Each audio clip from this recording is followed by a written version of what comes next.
Саламатсыңар, урматтуу жолдоштор. Бүгүн биз кайрадан силер менен кыргыз элинин баатырлык манас эпосу жөнүндөгү көрсөтүүлөрүбүздү улантабыз. Мен силерге мурда айткандай, мен Сагынбай Орозбаковдун вариантынын негизинде 5 томдуу роман кыргыз сөз түрүндө жазган. Муналар силердин көз алдыңарда турат. Бул китептердин баарын мен Кыргыз Республикасынын билим берүү жана илим министрлигинин алдындагы билим берүү академиясынын текшерүүсүн өткөрүп, азыркы учурда китептер орто мектептердин кыргыз адабияты программасына манас эпосун окуп үйрөнүүдө кошумча окуу куралы катары сунушталган. Ошондой эле мен мектеп окуучулары үчүн жеңил болсун деп манасты окуганы атайын 8-11 класстардын окуучулары үчүн жумушчу дептерлерди дагы чыгарганмын. Ал дептерлер дагы азыркы учурда мектеп программасына сунушталган. Манас эпосун мындан ары жайылтуу максатында мен өзүмдүн романымды орус тилине которуп, орусча жана кыргызча варианттарды өзүмдүн интернет сайтымда epos-manas.com деген сайтымда ошолорду жайгаштырып сатыкка койдум. Кимде ким кааласа ошолордон китептерди сатып алса болот. Азыркы учурда мен манас эпосун андан ары жайылтуу максатында баатырлык үчүлтүктүн 2-нчи бөлүгү болгон Семетей эпосунун үстүнөн иштеп жатам. Жана азыркы учурда мен Семетей боюнча романымдын 1-нчи бөлүгүн аяктап, 2-нчи бөлүгүнүн үстүндө иштеп жатам. Ошондой эле мына азыркы көрсөтүлүп жаткан видео тасмаларды орус тилинде да чыгарып, аларды дүйнөнүн 112 тилиндеги субтитр менен коштоп жатамын. Мунун өзү дүйнөнүн кайсы гана жашоочусу болбосун, өзүнүн эне тилинде же өзү жакшы билген тилде манас эпосу менен тааныша алат дегенди түшүндүрөт.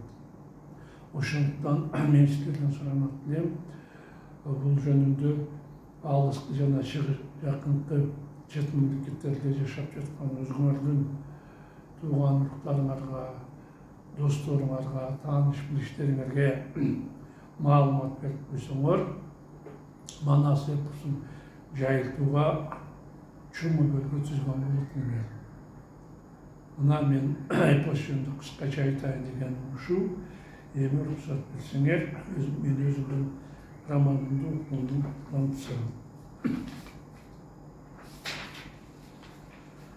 Атамды Эсенкан аябай бурап салыптыр деп ойлонду Алмамбет. Ал бир дагы сөзүн уккусу келбей жатат. Жаллан Коңурбай менен Эсенкандын сөзүн айтып, мени кандыктан ажыратып салды. Мени тактысынан ажыратса ажыратсын. Себеби кандыкты түптөгөн ушунча жылдардан бери аны башкарып жаткан атам. Буга эч кандай каршылыгым жок. Кандыкты өткөрсөм, өткөрүп берем деп чечти Алмамбет. Атасына таарынган Алмамбет жуунуп, таранып, тамактанып болгондон кийин төшөгүнө жатты. Тактыны өткөрүп бергенге эч кандай каршылыгым жок деп ойлонду баатыр. Бирок Коңурбайдан кол уушуруп, кечирим сура дегени мен үчүн аткарыла турган шарт эмес.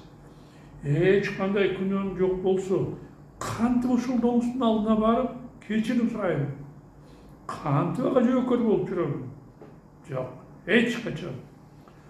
Толкундан ордунан турган Алмамбет үстүнө көк чапанын желбеге жамынып, ары бери ойлоо башты. Эгерде Коңурбайдан кечирим сурабасам, атам менен Эсенкан мени соо коюшпайт, кайгылуу ойлоду баатыр. Анда эмне кылуу керек? Желпип чейин капаланып отурган Алмамбет чапанын чечип, кайрадан төшөгүнө жатты.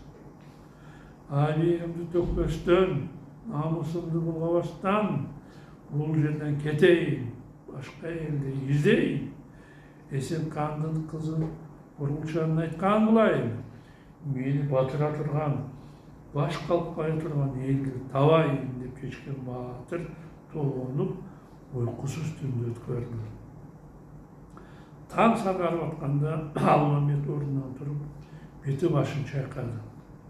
Тамактанып алгандан кийин жол кийимин кийип, колунун найзасын алып, белине кылычын байлады. Атканадагы кыл жейленине барып, жан жоокерлерин чакыртты. Алар келгенден кийин Алмамбет аларга эч нерсе болбогондой жылмая карады.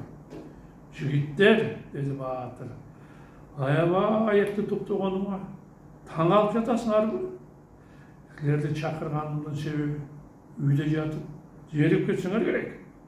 Ооба, анда ууга чыгып, маралдарды, бугуларды атып, карышкын жолборстолду чаап, бир моокумду кандыралы.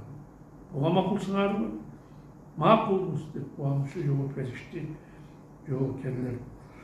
Күндүн биринчи нурлары чыгып, жерге жарык түшкөндө Алмамбет жолго чыгып, Алтайды карай бет алды.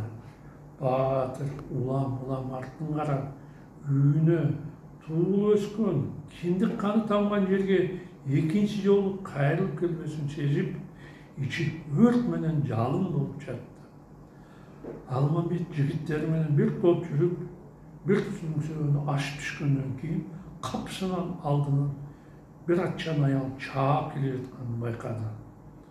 Бул ким болду экен деп таң калды баатыр. Аял Алмамбеттин алдына чаап келгенде, баары бул аял анын инеси Эвзер экенин көрүштү.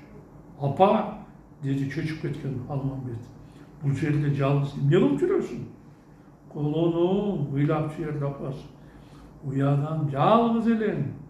Мен сени бактылуу, таалайлуу болуп, жакшы кызга үйлөнүп, эл катары жашасын деп тилеген элем.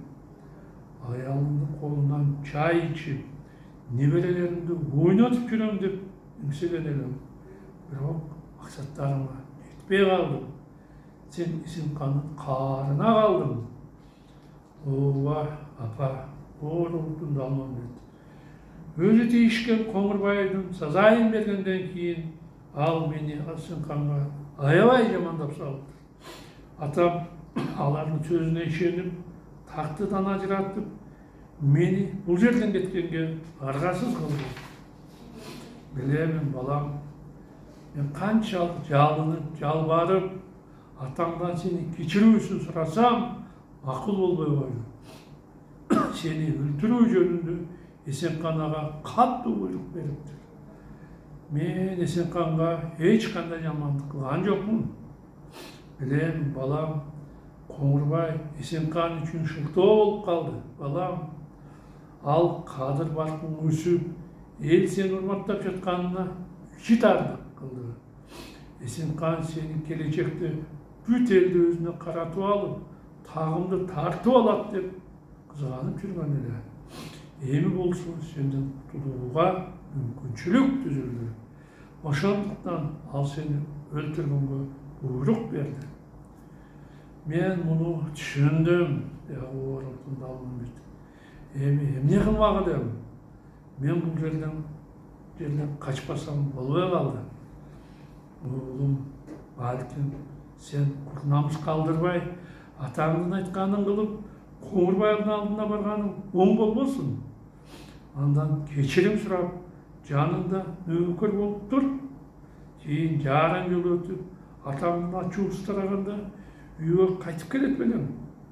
Балам, жок канеке, мындай кылганым өзүмдү сыйлабагандыкка тете. Күнөөм жок болуп туруп, кантип күнөөкөр адамдан кечирим сурайм? Кантип Коңурбайга нөөкөр болом? Менин анын алдында эч кандай күнөөм жок.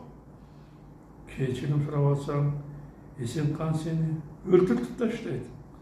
Апа, мен өлсөм өлөйүн, бирок эч качан намусумду жерге тебелетпеймин. Биздин эл улуу, баатыр эл.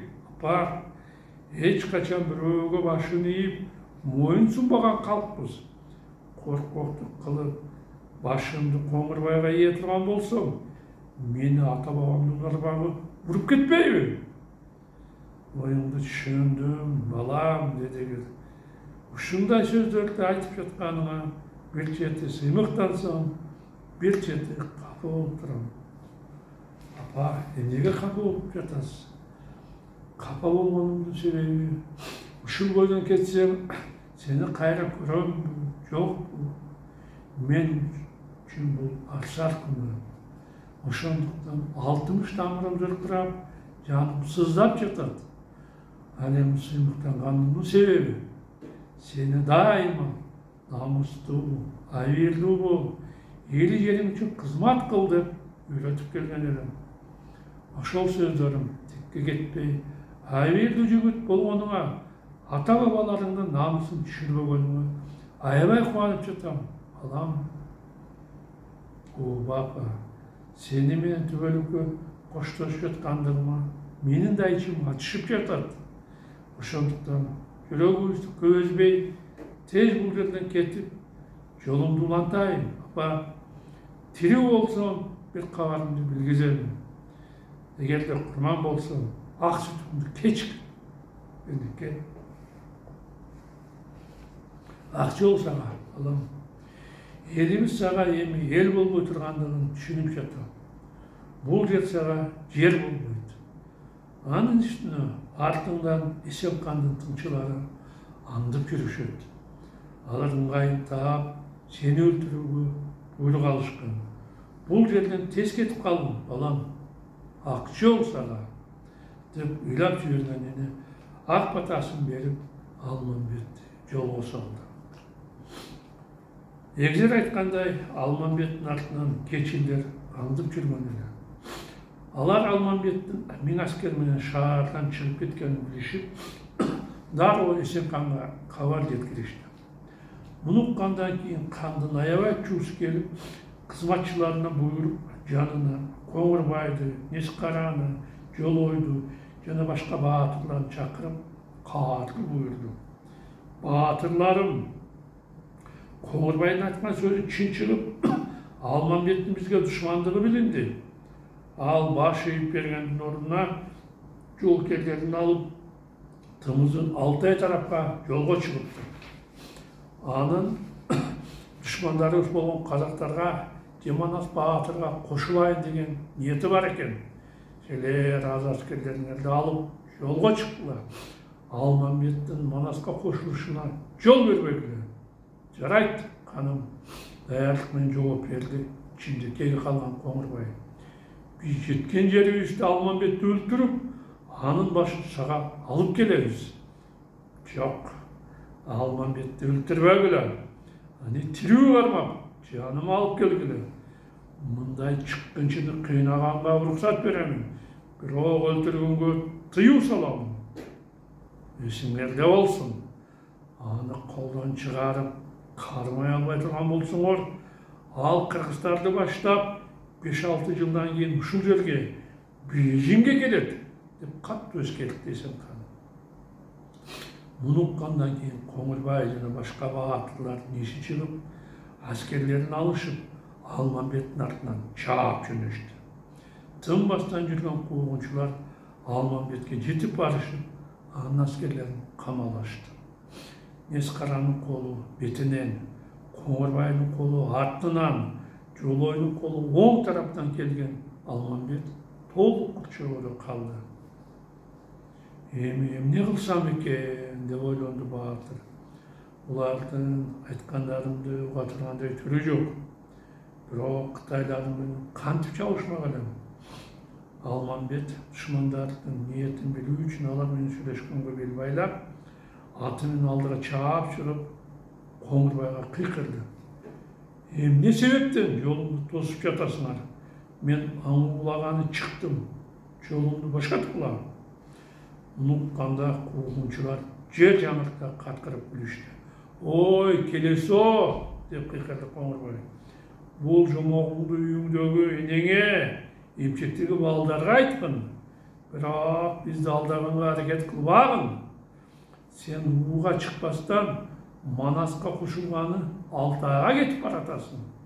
Ошондуктан қырқ етпестен қолға түшіп, безменен қошылып, Есенқанға бардың. Ал сені жазалауыны же қоя беруіні өзі шешеді.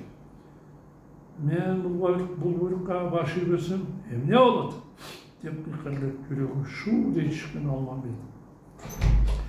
Анда сені да, сенің аскерлеріңді да толық ойынан жоқ қылғанға арқасыз боламыз. Қоңырбай менің соғышының шын ділінің қалауын Алмамбеттің тап-тақыр айласы кетті. Мен Қытайларменен чалышпай қойын деген едім, ешті ойланды батыр. Сыйым менен кетіп қалайын деп ниеттендім. Бірақ мындай мүмкіншілік Есенқан маға бере тұрған емес. Азыр қолға түшіп келсем да, чабышсам да, бәрібір өлет екенмін. Есенқан мені Бейжіңге алып барғандан кейін сөзсіз түрде өлтіреді. Ошондуктан жаты өлгенше аты өлейін. Мен қолым қалды жарып өткенге әрекет қылайын. Мына жолдаштар, біздің уақыты соңына шықты. Мен сіздермен қоштасамын. Қайрадан жолығышқанша саламатта қалың.